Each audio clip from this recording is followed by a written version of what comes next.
अजहर, तूने सामने से और इकबाल ने अकबी जानिब निगरानी करनी है। मैं और इशफाक अंदर जाएंगे। तमाम ने वायरलेस पे राब्ते में रहना है। इस वक्त वो डेवी की रिहाइशगाह के सामने किराए की एक कार में बैठे थे और आतिफ उन्हें प्लान समझा रहा था। मजहर ने पूछा, सर अगर सिर्फ एक आदमी बाहर रहे? आतिफ ने इनकार में सर हिलाया, नहीं, फ्रंट और बैक दोनों साइड की निगरानी जरूरी है, और यूं भी अंदर सिर्फ एक आदमी ही होगा, उसके लिए 2 आदमी काफी होंगे। ठीक है सर, तमाम ने सर हिला दिया। हम अकबी जानिब से अंदर दाखिल होंगे। सूरत हाल को देखते हुए अंदर कार्रवाई की जाएगी। हर किस्म की नागहानी सूरत हाल के लिए तैयार रहना। कोई प्लान में तब्दीली करना चाहता हो? उसने हस्बे आदत आखिर में पूछा, मगर सबका सर नफी में हिल गया। अकबी दीवार अबूर करते हुए आतिफ और इशफाक अंदर दाखिल हुए। तुम बाईं तरफ से जाओ, अगर कोई खिड़की खुली हो तो बताना। इशफाक को बताकर वो खुद दाईं तरफ मुड़ गया। पहली खिड़की देखते ही उसे प्लान तब्दील करने की जरूरत महसूस हुई। खिड़की खुली थी मगर उसमें जाली लगी हुई थी, और यकीनन बाकी खिड़कियों का भी यही हाल होना था। उसी वक्त उसे इशफाक की आवाज सुनाई दी, सर खिड़कियों में जाली लगी है, देख लिया है, अब सामने से जाना पड़ेगा। आतिफ दबे पांव आगे बढ़ गया। मेन गेट पर चौकीदार मौजूद था। मजहर, गेट पर हल्की सी दस्तक देकर चौकीदार को अपनी तरफ मुतवज्जे करो। जी सर। मजहर की हल्की सी आवाज उसके कानों में गूंजी। चंद सेकंड बाद ही गेट हल्के से खटखटाया गया और चौकीदार चौंकते हुए जैली खिड़की खोलने लगा। इतनी मोहलत उनके लिए काफी थी। वो दोनों बिजली की सी सरत से अंदरूनी इमारत में घुस गए। उन्हें मजहर की चौकीदार से बातचीत सुनाई देने लगी। वो किसी फर्जी आदमी के बारे इस्तिफसार कर रहा था। ड्राइंग रूम से गुजरते हुए वो चौड़ी गैलरी में पहुंचे। वहां 3 कमरों के दरवाजे मौजूद थे, जिनमें से दरमियानी दरवाजे में हल्की सी तर्ज मौजूद थी और उसी से टीवी चलने की आवाज बाहर आ रही थी। खुले दरवाजे ने उनका आधा काम आसान कर दिया था। आंखों ही आंखों में एक दूसरे को इशारा करते हुए वो दोनों इकट्ठे अंदर दाखिल हुए। दोनों के पिस्टल का रुख कमरे के वाहिद मकीन डेवी की तरफ था, जो मेज पे नक्शा फैलाए काम में मसरूफ था। टीवी पर कोई मकामी चैनल चल रहा था। न्यूज कास्टर गालबन फारसी में खबरें पढ़ रही थी जो उनकी समझ से बाहर थीं। तुम कौन हो तुम? डेवी बदले हुलिये की वजह से उन्हें पहचान नहीं पाया था। आतिफ ने अपना मास्क उतारते हुए कहा, खातिम को आतिफ कहते हैं। इस ड्रामे का मकसद, डेवी ने लहजे को बेखौफ बनाने की कोशिश की, जो कामयाब नहीं हुई थी।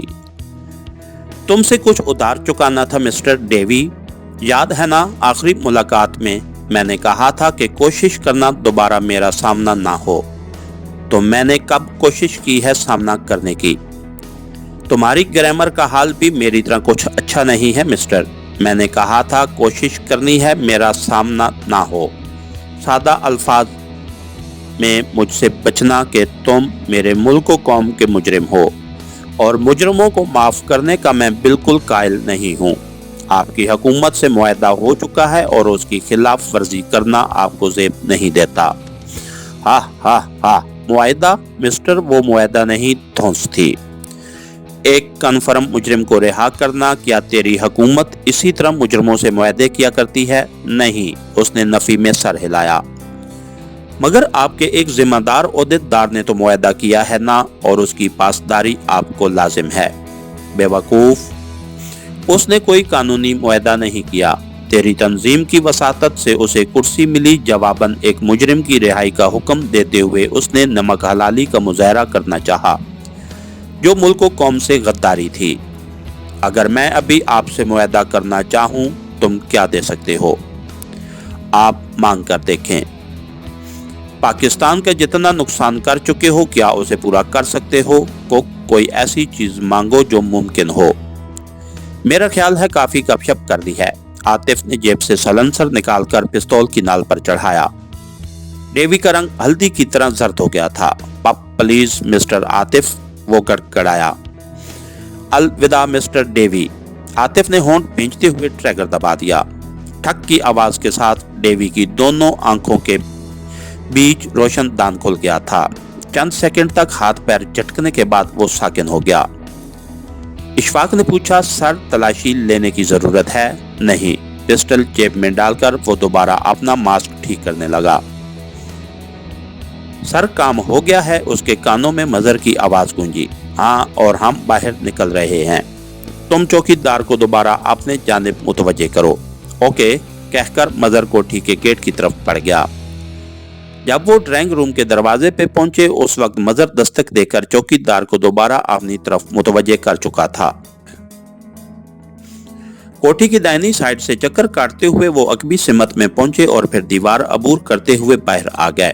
वहां से चारों कार में बैठकर कालर और जेमिस की रिहाइशगाह की तरफ बढ़ गए। वहां फखर उनका मुंतजिर था। आतिफ ने जाते ही फखर से पूछा, क्या सूरत हाल है? दोनों मौजूद हैं सर। शाम के टाइम ही बैठ जाते हैं। ठीक है, ऐसा करो, तुम कोठी की अकबी जानिब चले जाओ, इकबाल सामने से निगरानी करेगा और हम तीनों अंदर दाखिल जाएंगे। इकबाल और फखर सर हिलाते हुए अपनी ड्यूटी पे चले गए, जबकि आतिफ इन दोनों के हमरा कोठी के अकबी जानिब बढ़ गया। जल्द ही वो कोठी के अंदर थे। उनकी खुशकिस्मती के अकबी जानिब ही उन्हें खुली खिड़की मिल गई।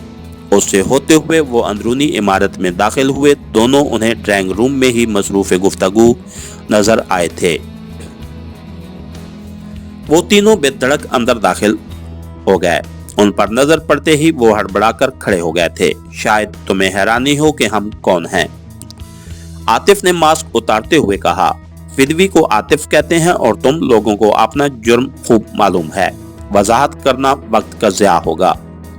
ये कहते ही उसके सलंसर लगे पिस्तौल से 2 मरतबा ठक ठक की आवाज निकली और वो सोफों पर गिरकर तड़पने लगे।